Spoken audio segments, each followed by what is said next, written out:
Hi all, അസ്സലാമലൈക്കും. Welcome back to Silna's kitchen.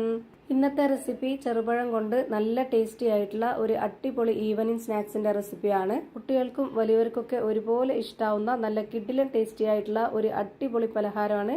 അപ്പോൾ ഇതെങ്ങനെയാണ് തയ്യാറാക്കിയെന്ന് അറിയാനായിട്ട് വീഡിയോ സ്കിപ്പ് ചെയ്യാതെ മുഴുവനായിട്ടൊന്ന് കണ്ടു നോക്കണേ. റെസിപ്പിയിലോട്ട് കിടക്കുന്നതിന് മുമ്പായി സിൽനാസ് കിച്ചൺ ചാനൽ ആദ്യമായിട്ട് കാണുന്നവരാണെങ്കിൽ പ്ലീസ് ഒന്ന് സബ്സ്ക്രൈബ് ചെയ്തേക്കണേ. ഒപ്പം തന്നെ ഈ വീഡിയോസ് നിങ്ങൾക്ക് ഇഷ്ടപ്പെടുകയാണെങ്കിൽ ഒരു ലൈക്ക് ചെയ്ത് ഷെയർ ചെയ്ത് സപ്പോർട്ട് ചെയ്യാനും മറക്കരുതേ. ഇനി നമുക്കിത് എങ്ങനെയാണ് തയ്യാറാക്കിയെന്ന് നോക്കാം. ഈ പലഹാരം തയ്യാറാക്കാനായിട്ട് ഞാനിവിടെ 5 ചെറുപഴമാണ് എടുത്തിട്ടുള്ളത്. ഇനി ഇതൊരു പാത്രത്തിലേക്ക് ഇട്ട് കൊടുത്ത ശേഷം കൈ വെച്ചിട്ട് ഇതുപോലെ ഒന്ന് ഉടച്ചെടുക്കുന്നുണ്ട്. ചെറുപഴം എന്ന് പറയുമ്പോൾ പാളയംകോടനോ അല്ലാന്നുണ്ടെങ്കിൽ പൂവൻപഴമോ ഞാലിപ്പൂവനോ അങ്ങനെ ഏത് പഴത്തിൽ വേണമെങ്കിലും ഇതേപോലെ ചെയ്തിട്ടെടുക്കാവുന്നതാണ്. നന്നായിട്ട് ഉടച്ചെടുക്കണ്ട, ഇതുപോലെ കുറച്ച് കട്ടകട്ടയായിട്ട് ഉടഞ്ഞു കിട്ടിയാൽ മതി. ഞാനിപ്പോൾ ഇവിടെ ഈ ഒരു 5 പഴവും ഇതുപോലെ നന്നായിട്ട് ഉടച്ചെടുത്തിട്ടുണ്ട്. ഇനി ഇതിലേക്ക് 1/2 കപ്പ് അളവിൽ 1 കപ്പ് ചിരകിയ തേങ്ങ ഇട്ട് കൊടുക്കാം. പിന്നെ ഈ ഒരു പലഹാരത്തിന് നല്ലൊരു മണത്തിന് വേണ്ടി ഒരു 2 ഏലക്കയും ഇട്ട് കൊടുക്കുന്നുണ്ട്.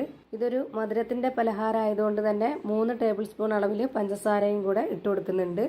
ഇനി നമുക്കിതൊന്ന് മാറ്റി വെച്ചേക്കാം. അടുത്തതായിട്ട് ഒരു കാര്യം കൂടി ചെയ്യാനുണ്ട്. അതിനായിട്ട് ഞാനിവിടെ ഒരു മിക്സിയുടെ ജാർ എടുത്തിട്ടുണ്ട്. ഇതിലേക്ക് ആദ്യം 2 ബ്രെഡ് ഇതുപോലെ ഒന്ന് പൊട്ടിച്ചിട്ട് കൊടുക്കാം.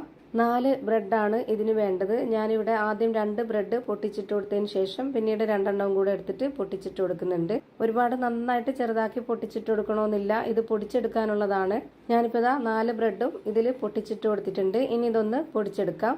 ഇനി പൊടിച്ചെടുത്ത മിക്സിനെ ഈ ഒരു പഴത്തിലേക്ക് ഇട്ട് കൊടുക്കാം. ഈ ഒരു ബ്രെഡ് പൊടി മുഴുവനായിട്ടും ഇട്ട് കൊടുക്കണം. എന്നിട്ട് കൈ വെച്ചിട്ട് ഇതുപോലെ നന്നായിട്ടൊന്ന് യോജിപ്പിച്ചെടുക്കാം. നമ്മുടെ ഈ ഒരു പലഹാരം നല്ല സോഫ്റ്റ് ആയിട്ട് കിട്ടണം. പുറമേ കുറച്ച് ക്രിസ്പി ആയിട്ടും അകം നല്ല സോഫ്റ്റ് ആയിട്ട് വേണം കിട്ടാനായിട്ട്. അപ്പോൾ അതിനാണ് നമ്മൾ ഇതിലേക്ക് ബ്രെഡ് പൊടി ചേർത്ത് കൊടുത്തിട്ടുള്ളത്. ഇനി ഇതുപോലെ ഒന്ന് മിക്സ് ചെയ്തെടുത്തതിന് ശേഷം മാത്രം ഇനി നമുക്ക് ഇതിലേക്ക് അരിപ്പൊടി ഇട്ട് കൊടുക്കാം. വറുത്ത അരിപ്പൊടിയാണ് ഇട്ട് കൊടുക്കേണ്ടത്. ഞാനിവിടെ 4 ടേബിൾ സ്പൂൺ അളവിലാണ് വറുത്ത അരിപ്പൊടി ഇട്ട് കൊടുത്തിട്ടുള്ളത്. ഈ ഒരു ബ്രെഡ് പൊടി ഇട്ട് കൊടുക്കാതെ അരിപ്പൊടി മാത്രവും അല്ലാന്നുണ്ടെങ്കിൽ ഗോതമ്പ് പൊടിയിലൊക്കെ ചെയ്തിട്ടെടുക്കാവുന്നതാണ്. അങ്ങനെ ചെയ്തിട്ടെടുക്കുമ്പോൾ അതിനൊരു വേറെ ടേസ്റ്റാണ്. അതുമാത്രമല്ല ആ ഒരു പലഹാരത്തിന് അത്ര സോഫ്റ്റും ഉണ്ടാവില്ല. ഇപ്പം ഞാനിതാ അരിപ്പൊടിയും കൂടെ ചേർത്ത് നന്നായിട്ട് കുഴച്ചെടുത്തിട്ടുണ്ട്. ഇനി നമുക്ക് ഇഷ്ടമുള്ള ഷേപ്പിൽ റെഡിയാക്കി എടുക്കാം.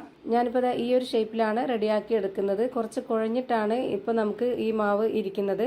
ഇത് നമ്മൾ ഫ്രൈ ചെയ്തെടുക്കുമ്പോഴത്തേക്ക് നല്ല ഉറച്ച നല്ല ഉള്ളൊക്കെ സോഫ്റ്റ് ആയിട്ടുള്ള പുറമെ ക്രിസ്പി ആയിട്ടുള്ള ഒരു അടിപൊളി പലഹാരമാവും. ഞാനിപ്പോൾ ഈ രീതിയിൽ ഷേപ്പാക്കി എടുത്തതിന് ശേഷം അത് മുട്ടയുടെ മിക്സിലൊന്ന് മുക്കിയെടുത്തതിന് ശേഷം ഇതുപോലെ ബ്രെഡ് പൊടിയിലിട്ടിട്ടൊന്ന് കോട്ട് ചെയ്തെടുക്കുന്നുണ്ട്. ബ്രെഡൊക്കെ ചേർത്തത് കൊണ്ട് തന്നെ നല്ല കുഴഞ്ഞിരിക്കുന്നതുകൊണ്ട് ഇതിൻ്റെ ഷേപ്പൊക്കെ പോവും. അപ്പോൾ നമുക്ക് ഈ ഒരു ബ്രെഡ് പൊടിയിൽ കോട്ട് ചെയ്തെടുത്തതിന് ശേഷം ഒന്നും കൂടി ഇത് ഷേപ്പാക്കി എടുക്കണം. ഞാനിപ്പോൾ ഇതിൽ ഒരെണ്ണം കൂടെ കാണിച്ചു തരാം. ഇതുപോലെ കുറച്ച് മാവ് എടുത്തിട്ട് കയ്യിൽ വെച്ച് ഈ മാവൊന്ന് റെഡിയാക്കി എടുത്തിട്ട് ഈ ഒരു ഷേപ്പിലാക്കിയിട്ട് നമുക്ക് മുട്ടയുടെ മിക്സിലൊന്ന് മുക്കിയെടുത്തതിന് ശേഷം ബ്രെഡ് പൊടിയിലേക്കും കൂടെ ഒന്ന് കോട്ട് ചെയ്തിട്ടെടുക്കാം. ഇപ്പോൾ കണ്ടില്ലേ, ഈ ഒരു രീതിയിലാണ് കിട്ടിയിട്ടുള്ളത്. ഇതേപോലെ നമുക്ക് എല്ലാം ചെയ്തിട്ടെടുക്കാം. ഇനി നമുക്കിതൊന്ന് ഫ്രൈ ചെയ്തെടുക്കണം. അതിനായിട്ട് ഒരു പാൻ സ്റ്റൗവിലേക്ക് വെച്ച് ഫ്ലെയിം ഓൺ ആക്കി കൊടുത്തിട്ടുണ്ട്. കുറച്ച് ഓയിൽ ഒഴിച്ചു കൊടുത്തതിന് ശേഷം ഓയിൽ നന്നായിട്ടൊന്ന് ചൂടായിട്ട് വരുമ്പോൾ ഇതിലേക്ക് ഓരോന്നോരോന്നായിട്ട് ഇട്ട് കൊടുക്കാം. ഇത് മുങ്ങിക്കിടക്കുന്ന രീതിയിൽ ഒരിക്കലും ഫ്രൈ ചെയ്തെടുക്കരുത്, അപ്പോൾ ഇതിൻ്റെ ഷേപ്പൊക്കെ വിട്ടുപോകും. അതുപോലെ തന്നെ ഇതിന് ഒരുപാട് ഫ്ലെയിമിൻ്റെ ആവശ്യമില്ല. ലോ ടു മീഡിയം ഫ്ലെയിമിൻ്റെ ഇടയ്ക്കുള്ള ഒരു ഫ്ലെയിമിൽ വെച്ചിട്ട് വേണം ഇത് വേവിച്ചെടുക്കാനായിട്ട്. ഫ്ലെയിം കൂട്ടി വെച്ചാൽ പെട്ടെന്ന് തന്നെ കരിഞ്ഞു പോവും. അതുകൊണ്ട് ഇത് പ്രത്യേകം ശ്രദ്ധിക്കണം. ഇത് വെന്ത് കിട്ടാനാണെങ്കിലും ഒരുപാട് ടൈമൊന്നും വേണ്ട, വളരെ പെട്ടെന്ന് തന്നെ വെന്ത് കിട്ടും. ഇപ്പോൾ ഇതിൻ്റെ എല്ലാം ഒരു സൈഡ് വെന്ത് കിട്ടിയിട്ടുണ്ട്. ഇനി മറ്റേ സൈഡ് കൂടി ഒന്ന് വെന്ത് വരട്ടെ. ഇപ്പോൾ ഇതിൻ്റെ 2 ഭാഗവും വെന്ത് കിട്ടിയിട്ടുണ്ട്. ഇനി നമുക്കിത് ഓരോന്നോരോന്നായി എണ്ണയിൽ നിന്ന് കോരി മാറ്റാം. ഇപ്പോൾ ഇത് കാണാനും തന്നെ നല്ല ഭംഗിയാണ്, അതുപോലെ തന്നെയാണ് കഴിക്കാനും നല്ലൊരു വെറൈറ്റി ടേസ്റ്റി ആയിട്ടുള്ള ഒരു അടിപൊളി പലഹാരമാണ്. ഞാനിപ്പോൾ ഇവിടെ എല്ലാം ഫ്രൈ ചെയ്ത് ഒരു പാത്രത്തിലേക്ക് മാറ്റിയിട്ടുണ്ട്.